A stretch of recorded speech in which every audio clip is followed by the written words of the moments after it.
ახლა კი გიამბობთ ქალზე, რომელიც ემიგრაციიდან დაბრუნდა და ცხოვრებას საოკუპაციო ხაზთან აგრძელებს. ლია ცოხნიაშვილმა უცხო მიწაზე 22 წელი გაატარა და ბოლოს ისევ მშობლებთან დაბრუნდა. ევროპაში ცხოვრება მისთვის ადვილი არ იყო, ამიტომ უკან წასვლას აღარ აპირებს და იმედოვნებს, რომ ყველა ვინც საზღვარგარეთა მალე საკუთარ სახლს დაუბრუნდება. ყოფილი ემიგრანტი ქალის ემოციური ინტერვიუ თათია გოლოშვილმა და ბექა პირველმა ჩაწერეს. საბჭოთა კავშირმა მოკლა სიყვარული კაპიტალიზმმა თავისუფლება. თუ უნდა ადამიანს რომ ამ ორ მხედს თავი დაანებოს, ყველამ უნდა იცხოვროს სოფელში. შვილები უნდა ზარდონ სოფელში. იმიტომ რომ მეტი სიყვარულია. ევროპაში ცხოვრება არ არის ისეთი ზღაპრული, როგორცაც ხატავენ, აბსოლუტურად ჩემთვის ძალიან რთული და ძნელი იყო. და სოფელში ცხოვრება მე ახლა გეტყვი რომ გადასარევი არის. ყველა თუ უნდა ქართველებს რომ გამრავლებაც ქონდეთ, სიყვარულიც ქონდეთ და ყველაფერი ქონდეთ, უნდა სოფლებში იცხოვრონ. უნდა სოფელს დაუბრუნდეს ადამიანი. მოხდა ისე რომ დავტოვე საერთოდ საქართველო და წავედი საზღვარგარეთ საცხოვრებლად. მე ვიცხოვრე კიპრის კუნძულზე 22 წელიწადი. კიპრიდან საცხოვრებლად სულ გადმოვედი. აღარ წავალ მე იქ. მე და ჩემი შვილმა ვიცხოვრეთ საზღვარგარეთ ერთად. ყველაზე მეტად გამიჭირდა ზუსტად ის, რომ შენს მიწაზე არ ცხოვრობ ადამიანი და ხარ უცხო. შენი ქვეყნის იქით, სადაც ცხოვრობ, ხარ ყველასთვის უცხო. თუნდაც საბუთები მოგცენ და საბუთებით იცხოვრო. მაინც უცხო ხარ, არავინ არა ხარ. ყველას უყვარს თავისი ქვეყანა.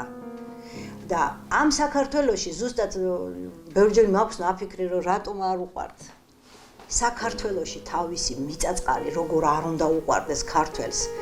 რატომ არ უნდა უყვარდეთ? სულ ყველას გაუღეს, კარები შემოიყვანეს, ხელებს უქნევენ და შენი ჭირიმე გუში იხუტებენ. არც ერთ ქვეყანაში ეგეთი რაღაცა არ ხდება ის, რაც ხდება საქართველოში.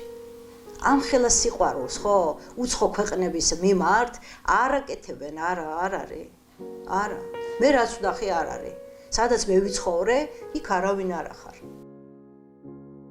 საერთოდ ადამიანი სოფელში უნდა ცხოვრობდეს, რომ კონდეს სიყვარული ჰქონდეთ გამრავლება და ყველაზე მთავარი რისთვისაც იბადება, რომ ღმერთის სწამდეთ.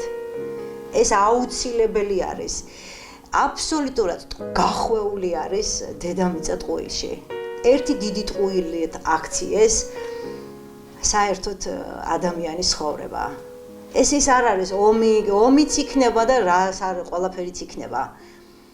სიყვარული დაუკარგეს აი ზუსტად სადაც სოფელში, სოფლიდან წაიყვანეს ყველა ცოცხალმკვდრები არიან. მე ესე მგონია. სოფელი სოფლობდა მაშინ. და ხალხიც წარმოიდგინეთ, რომ ხალხიც ხალხობდა მაშინ. ეხლა ყველაფერი სხვანაირადაა. ეხლა ისე არ არის. არა. მე გეუბნებით, ეხლა სიყვარული მკვდარია. მაშინ ცოცხალი იყო სიყვარული. მაშინ ყველას ერთი მეორე უყვარდა, ერთმანეთის გვერდში მდგომა იცოდნენ. აქ უფრო მეტ მაინც სიყვარულია. აქ საქართველოში შემორჩენილი არის მაინც რაღაცა. იქ ერთმანეთს არა. ეს სიყვარული აქ არის სიყვარული. ცოტა კიდევ არის სიყვარული აქ. ის რეჟიმი რა რეჟიმშიც მე მაქვს ნაცხოვრები, ხო? აი გათენდა 5 საათია, ფეხზე უნდა ადგე და всё, ყავა დალიო და გავარდე სამუშაოზე. აქ 10 საათზე იწყებენ მუშაობას. ეს ერთი. დასაწყისი რომ მე გითხრა რომ ეხლა მე მთებს გადავდგავ საქართველოში. მე ვერაფრის გამკეთებელი ვეღარა ვარ საქართველოში. არ ვიცი რა გავაკეთო.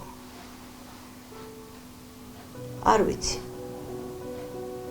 ჩემთვის იმდენად ძნელია დაწყება და მორგება ეხლა საქართველოზე. მე ვერ გეტყვი რა უნდა გავაკეთო. ალბათ ისევი ის რომ დედაჩემს და მამაჩემს სოფელში დავეხმარო. და სოფლიდან და საერთოდ ყველაზე დიდ პატივს ეხლა მე ქალაქი არა სოფელია.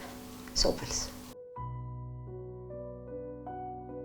ალბათ აი მცნებაში რომ გითხრა რომ მშობლების პატივი ეცითო ღმერთმა ხო აი ეგ არის პირველი მართლაც თურმე რომ ის იქ რაც მე გავიარე და ეხლა აქ მე ჩამოვედი და დედაჩემს და მამაჩემს უყურებ ეს არის ყველაზე ძლიერი მცნება ადამიანისთვის შვილისთვის რომ მშობლებს პატივი უნდა სცენ რა თავს ყველაზე ბედნიერად აი ამ სახში ვგრძნობ მე არაფერი არ არსებობს სხვა ხო ახლა ამდენი წლებია წასული ანუ ევროპაში ხო აი ყველაფერი ხო ფული გინდა ჩასაცმელი გინდა საჭმელი გინდა ხა ყველაფერი ხო გაქვს თავზე გაყრია იქ გეუბნები ნოლია აი ეს არის რაც არის ეს არის სოფელი და სოფელში მშობლები არის ბედნიერება ყველაზე მაგარი ეს არის